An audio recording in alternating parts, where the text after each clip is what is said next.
So I'm interested in what you're seeing and what's been your experience, particularly in the last 2 years. We know October 7th was not the beginning of all this.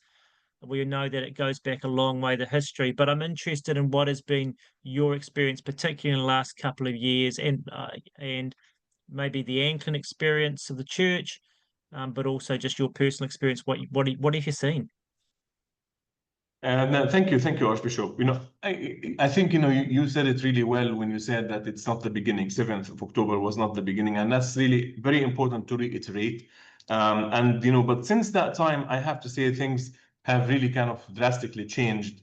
And one of the most, I would say, significant victims of that war for 2 years was actually trust between Israelis and Palestinians. We have known, like, even since 48, there have been ups and downs, there have been some fights. And when I mean 48, the establishment of the State of Israel in 1948, ups and downs, but like, we managed to kind of find ways in which to talk about peace, live together, coexistence, like trying to kind of find, ways in which both Palestinians and Israelis can move on. But since the 7th of October and for 2 years, the damage that has been caused by the violence, the death toll, and the destruction, and what have you, all of these things kind of, I would say, like, really kind of created even deeper wounds and separation and segregation between both Palestinians and Israelis, and even to some extent, even within Israel, not only between Arabs who live inside Israel and Jews who are both Israelis, but even within the Israeli community itself, between the liberals and progressive and those who are on the right wing, the religious, and so the fractions. Like, this war has kind of shed the light on so much divisions, created lots of things. So that's on the kind of, on the more, I would say, political public arena relationships, which is really devastating. I'd say, like, communities are really fractured, over the 2 years. On the ground, of course, we know that our institutions, our congregations continue to serve in very dire situation, very devastating situation. Not only Gaza Strip, but also the West Bank is suffering a great deal because of what is happening in terms of the settlers' violence, in terms of the attacks on and also shootings that happened within Jerusalem and the West Bank. So the violence on both sides continue to escalate, and I'm sure that many of you have heard also the news about the attack of settlers on the one of the only Christian villages in the Jerusalem area, and Ramallah area, that was attacked by settlers as well. And it has drawn a lot of attention, especially because it's also a Christian village. It's a very peaceful village, You but just people. just in case people have missed it, can you just tell us about that attack and what that meant? So basically, what happens? Yeah, sure. Like, the village of Taibi is in north of Ramallah and north of Jerusalem, basically. And this is a kind of a mainly agricultural village.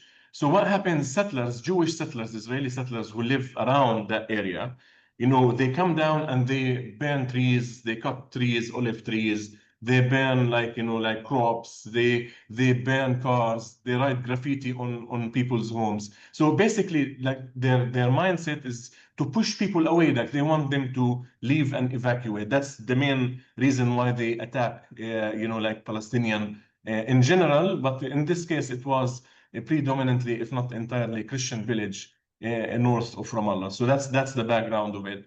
But like, our institutions and congregations continue to serve in these difficult situations where there is a lot of blockades, and checkpoints. People cannot move freely depending on what is going on that day.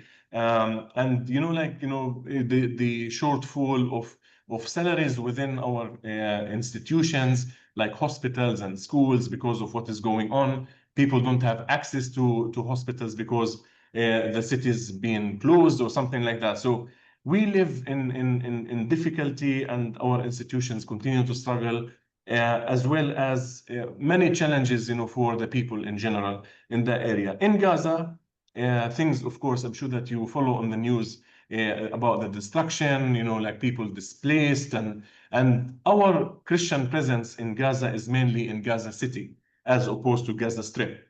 So when we say Gaza, we refer to two things: either the Strip, the whole geographical area of Gaza Strip, or Gaza City, which is the main city, of course, in Gaza Strip, where all the Christian communities live and our institutions are, basically. So there are no Christian presence in other parts of the Gaza Strip. And we have our hospital there, and there are two congregations.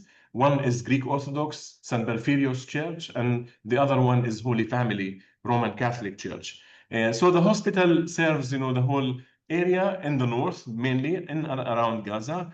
And it has been the only hospital that managed to do service and not stop offering services during these 2 years. And we are grateful for our partners, for those who have been supporting the work of the hospital in order to continue with this medical care and healthcare in Gaza Strip. So that's kind of a quick overview of what is going on. And if you have any specific question, Archbishop would love to answer as well. I have lots of questions. I suppose what sort of heart are the Anglican Christians in? I mean, is the distrust also in the midst of our church as well there? I mean, is it fracturing everywhere, as in, do we experience that within our own church, those breakdowns of relationships and trusts? Yeah, you see, I think, like sometimes, depending on what is going on, there are always differences between people's views. We know that. And, like managing like relationships is something that we do in terms of our ministry of healing. But when we speak about the lack of trust, or the actual disappearance of trust between Palestinians and Israelis, is because of the violence that erupted. So the Hamas attack on the 7th, including the death of so many civilians and the hostages, has created a lot of deep, not only anger and resentment and among the Jewish community, and also the retaliation and the vengeance of the Israeli Defense Force, or the army in Gaza, and the high death toll and the killing of civilians has also resulted in a very deep anger, resentment, and mistrust between the Palestinians and their counterpart, the Israelis. So that's basically where it's coming from. So the hatred, the hate speech, the incitement about each other has deepened, and that's why we are very much concerned. As people who speak the language of peace and reconciliation, we speak about this victim of the war being trust is actually going to be an impediment the day after the war ends. How are we gonna look into the future? What future holds for both Palestinians and Israelis is going to be a very difficult question to answer and tackle. Are the different denominations? Because I mean, I was in Jerusalem 2 months before October 7th. Was there for a month at Tantur Institute doing a course for a month. So obviously, Jerusalem is home to many, many Christian churches and many very old churches, etc. Are the churches working together in this? I mean, is it the churches and different denominations? How's it impacting them in their life together? No, absolutely. No, I think we have been drawn together for a long time, working side by side. We have 13 recognized churches in Israel, Palestine, and Jordan. And what I mean by that, these are officially recognized by the governments as churches. Now, there are also other denominations beyond the 13, but they are not registered as churches. So basically, we have 4 families: the Greek Orthodox family, the Oriental Orthodox family, the Catholic family, and the Evangelical family, which is basically Lutherans and Anglicans in it, because they are relatively new, as we said, like the 19th century is yesterday for Jerusalem. And for us, we have been working together very closely together.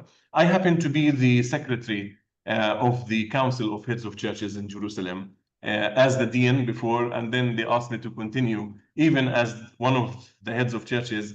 I continue to serve as the secretary, and we coordinate our work together, our statements, and that's why I'm sure that if people follow up our statements on what is going on. These are useful documents for people to understand what is going on. And they hear also a voice that is balanced in many levels, but also at the same time, we name, the problem, we name the challenge, and offer solutions, and they encourage prayer and support for the people of the Holy Land, and specifically for the Christian community in Jerusalem and beyond.